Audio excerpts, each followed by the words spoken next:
ఇది చక్కెర తెగులు అంటారు. నిమ్మ తోటలో లేత తెగుళ్ళ మీద వస్తుంది. ఇట్లా కదులుతుంది, కదిలిస్తే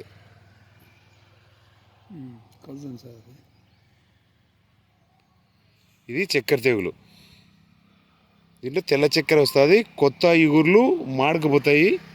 ఆకుల మీద అయితే ఇలా ఉంటుంది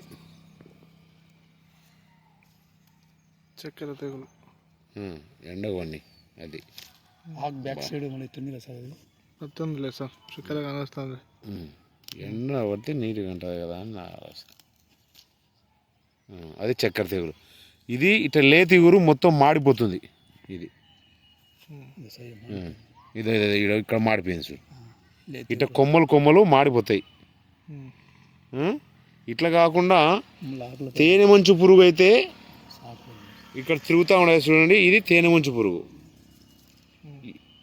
ఇది లేచిపోతుంది. పచ్చదోమ మాదిరి ఉంటుంది కానీ పచ్చదోమ కాదు. ఇది మన నూనె మరకల మాదిరి ఆకుల మీద చుక్కలు విసర్జిస్తుంది.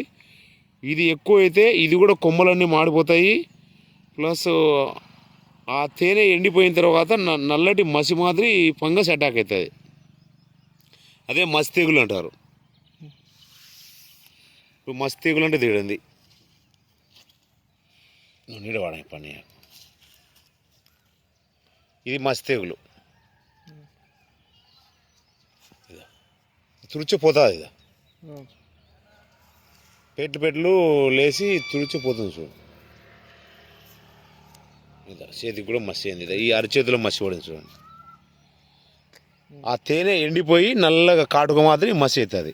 ఇది తేనె మంచు పురుగు. దీనికి మన ఇమ్యూనిటీ బూస్టరు చాలా బాగుంది.